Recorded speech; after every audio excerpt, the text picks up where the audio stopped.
Welcome back to the Angry Man Podcast with Jason and Greg. So, Jay, it looks like the fight is now official between Shakur Stevenson and Kid Austin. And I do want to discuss a specific topic as it relates to Gervonta Davis. Now, we did hear boxing expert and friend to the show, Antonio Tarver, mention that this could potentially be a preview to a Gervonta Davis fight for Shakur Stevenson. And I wanted to discuss that because Kid Austin does have an aggressive style. I've never described it as anything similar to Gervonta Davis. And Shakur Stevenson took issue with describing what he called, what did he describe him as? He called him something to the legends of the game or whatever. Like there's no comparison between the elites. The elites. And so the elites being he and Gervonta Davis, right? And you can't compare Kid Austin to them, yet you're actually fighting the guy, which doesn't make a whole lot of sense. But we did a poll, Jay, this was yesterday, and surprisingly over, I believe it was roughly, was it 55 or 45? I can't remember.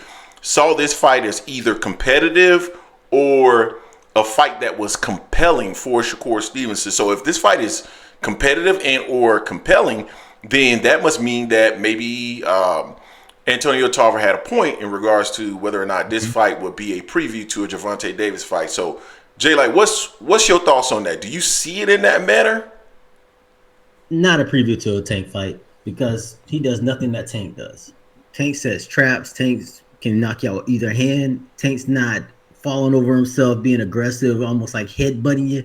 Almost kind of like fighting like Sean Porter did early in his early stages of his career, with that. So I don't get that. I get the power possibly, and even Kid Austin's power is questionable because you don't know what it really is against upper echelon talent. I mean, you could be knocking out people that's not as good and you look great, but then you fight someone of equal or better talent than you you're not phasing them. Yeah. And you got to land that punch. You can't land the wild stuff and telegraph it.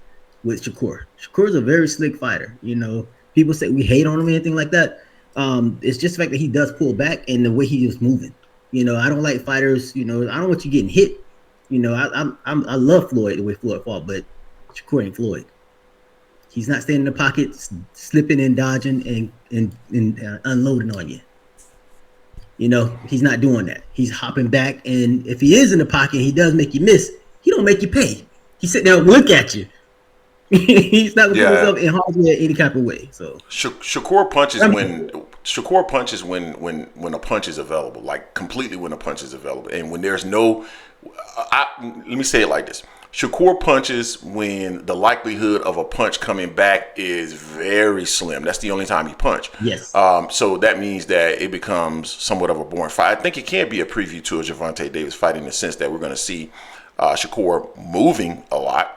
And a fight that could potentially end up being boring if he doesn't at least start.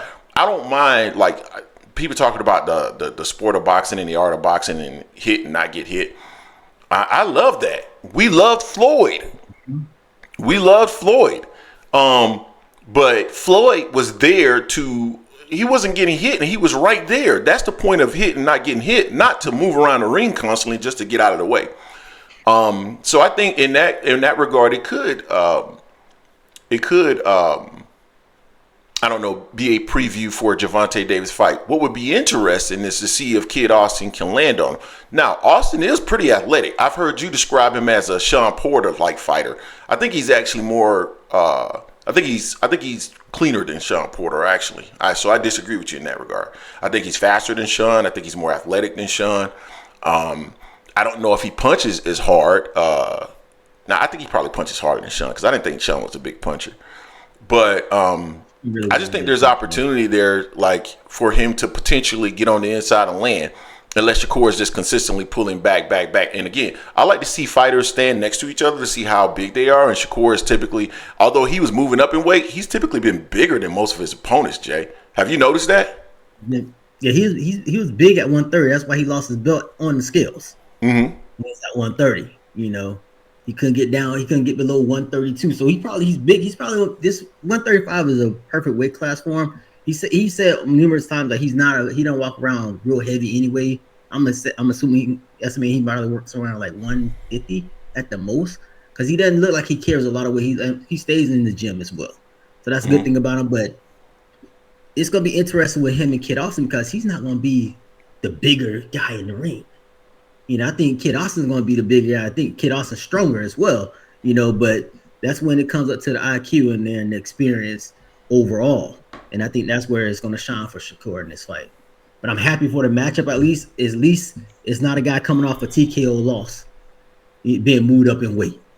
You know what I'm saying? It's a prospect that's been wanting this, and I give Kid Austin all the credit in the world for asking for this fight, getting on Oscar. Make this fight. We don't want no. We appreciate you trying to use our career, move our career in a certain way. We want this right now. So I give Kid Austin and the team credit for that. Yeah, I give him credit for that.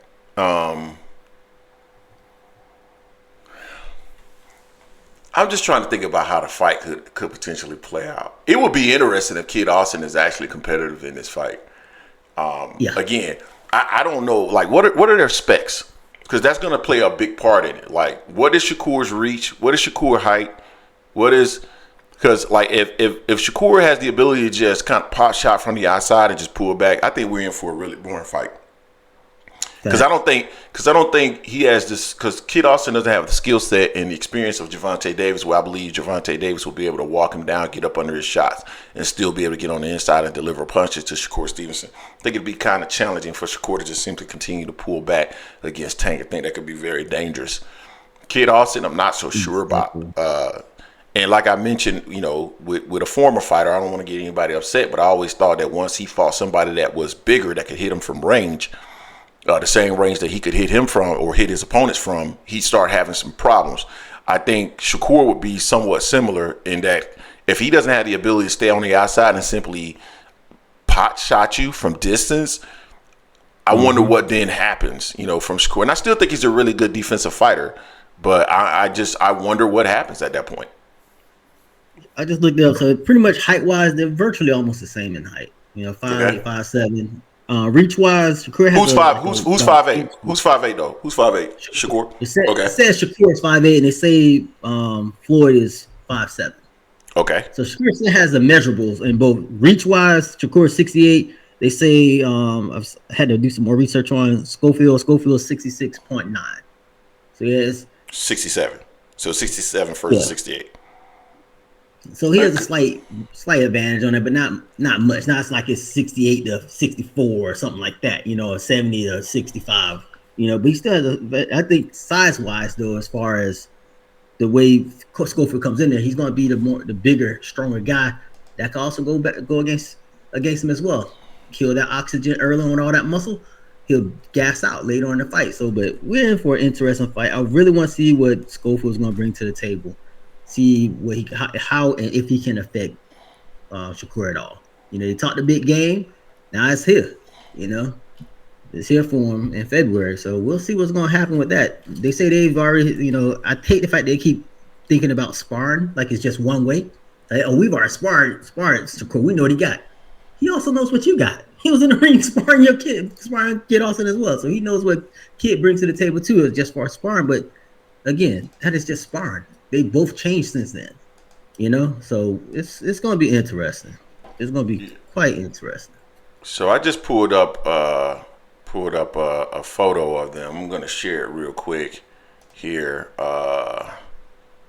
so that you can see it and the people can see it. But it looks like to me he's bigger.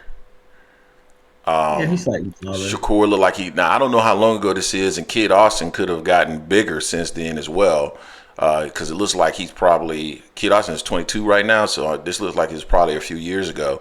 So maybe he was 17, 18, so he might be a slightly bigger, but Shakur he looks bigger. So it'll be interesting to see what ends up happening with this fight and how it ends up playing out. Just my opinion. But we'll see. You guys tell us what you think in the comment section in regards to this. Is this a preview for Gervonta Davis fight? Let us know what you think. Don't forget to hate, like, comment, and subscribe. This is the Angry Man Podcast and Sports Media, and we are out.